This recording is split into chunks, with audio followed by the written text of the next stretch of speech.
Hello guys wicket ब्लग्समा स्वागत छ।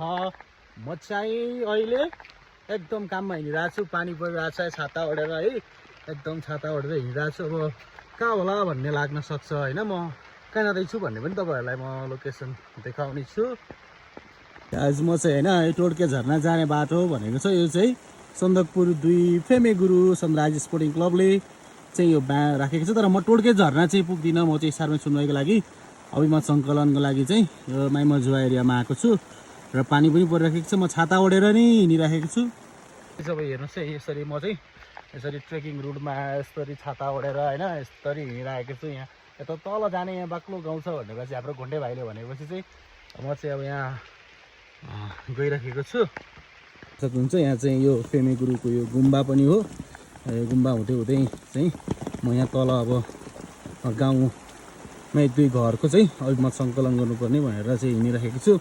पानी परिराखेको छ। यहाँ ट्रेकिङ रुट हो। यो चाहिँ ट्रेकिङ रुट है। म ट्रेकिङ रुट जाँदैछु यहाँ। ल यो चाहिँ टोड्के झर्ना जाने बाटो पनि हो। नेपालको कुनै समय दोस्रो अग्लो झर्ना भनेर टोड्के झर्नालाई भनिन्थ्यो। अब अहिले चाहिँ त्यो छैन। तर पनि अब यो गाउँमा चाहिँ म फर्म भर्न हिँडेको हो। अब एकछिन चाहिँ यो गुम्बापट्टि पनि गइदिउँ न त भनेर चाहिँ चट्ट म यता गुम्बा भएतिर पनि जाँदैछु। यहाँ गुम्बा हो यो चाहिँ फेमे गुरुको। हेर्न सक्नुहुन्छ एकदम पानी परिराखेको छ। यो बर्खाको मौसम।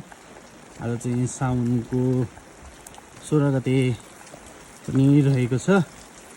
एकदम बर्खा मासमा हेर्न सक्नुहुन्छ यो चाहिँ फेमे गुरुको यो गुम्बा हो। र म चाहिँ यो गुम्बाको बाटो हुँदै हुँदै चाहिँ म आफ्नो काममा हिँडिराखेको छु। गाइज है, एकदम बर्खामा चाहिँ काम गर्नु एकदम गाह्रो हुन्छ है। बर्खा मासमा चाहिँ एकदम धेरै जोखिम मोलेर काम गर्नुपर्ने हुन्छ। पानी पर्न सक्यो। त्यस कारण म चाहिँ यसपालि चाहिँ प्रिपेयर भएर छाता पनि लिएर आएको छु।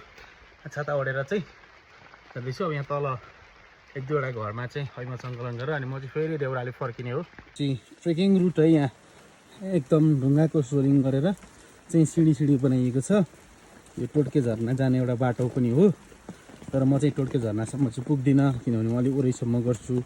एकदम समय पनि कम छ र मैले आफ्नो दिएको जिम्मेवारी पनि पुरा गर्नुपर्ने छ। अब हेरौँ यहाँ को घरमा को मान्छे हुनुहुन्छ र मान्छे भयो भने उहाँहरूसँग भर्ने हो।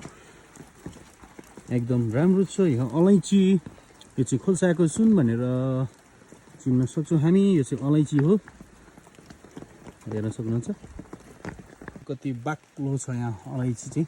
यो क्षेत्रको किसानहरूको चाहिँ आम्दानीको स्रोत पनि हो यो अलैँची चाहिँ। यता चिया पनि छ है। इलामको चाहिँ एकदम ग्रिन क्लिन अर्थोडक्स चिया। हेर्न सक्नुहुन्छ यहाँ म अलैँची बगानको बिचबाटै चाहिँ अभिमत सङ्कलन गर्नको निम्ति चाहिँ हिँडिराखेको छु। एकदम बाटो चाहिँ सोलिङ छ तर पनि एकदम चिप्लो छ। त्यही भएर बिस्तारै हिँड्नुपर्ने स्थिति छ।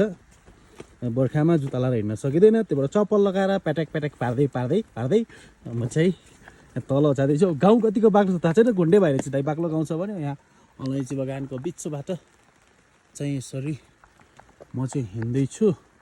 तपाईँहरूले चाहिँ गुराँसको बोट देख्नु भएको छैन भने चाहिँ यो हाम्रो राष्ट्रिय फुल गुराँसको बोट हो। यहाँ अहिले चाहिँ अब गुराँस फल्ने सिजन होइन, त्यस कारणले गुराँस फुलेको छैन। यो चाहिँ गुराँसको बोट हो। हेर्न सक्नुहुन्छ त्यहाँ यहाँको त ठुलो बोट पनि गुराँसकै हो। पानी परिराखेको छ। यस्तो चिप्लो बाटोमा चाहिँ हिँड्नुपर्ने बाध्यात्मक स्थिति छ। र गाइज म चाहिँ होइन यसरी ल हेर्नुहोस् न, चप्पल यसरी प्याटेक पार्दै यसरी चप्पल प्याटेक पार्दै चाहिँ यसरी म चाहिँ जाँदैछु है। एकदम जोखिमपूर्ण छ बाटो चाहिँ। ल यस्तो भएर पनि म चाहिँ अब एकदम गाउँतिर आफ्नो काममा चाहिँ हिँडिराखेको छु। यो घरमा कोही हुनुहुन्छ कि भनेर चाहिँ अभिमत सङ्कलन गर्न आएको थिएँ, तर कोही पनि हुनु नरहेछ। अब म चाहिँ योभन्दा तल्लोपट्टिको घरमा जान्छु। पक्कै पनि उहाँ कोही न कोही हुनुहुन्छ होला अनि म चाहिँ अभिमत सङ्कलन गर्छु। यो बाटो यस्तो छ हेर्नुहोस् है। तर एकदम अर्ग्यानिक छ। हेर्न सक्नुहुन्छ यो ढुङ्गा यति मजाले मिलाएर सोलिङ गरिएको छ। यो चाहिँ एकदम पक्का हुन्छ यो बाटो चाहिँ। अब त्यो घरमा कोही हुनुहुन्छ कि म त्यो घरमा जान्छु है त। गाइज मैले चाहिँ फर्म भरिसकेँ। यो चाहिँ हाम्रो सन्तोष गुरुङ दाईको घर रहेछ। म चाहिँ सन्तोष गुरुङ दाईकोमा अकाशमा आइपुगेर यहाँ आमासँग बुवासँग गफ पनि गरेँ अनि उहाँहरूसँग यसो सेवा कतिको सन्तुष्ट हुनुहुन्छ भन्ने विषयमा पनि उहाँहरूसँग अभिमत लिएँ। र अब चाहिँ म फेरि यता तल अझै गाउँ छ भन्ने कुरा आयो।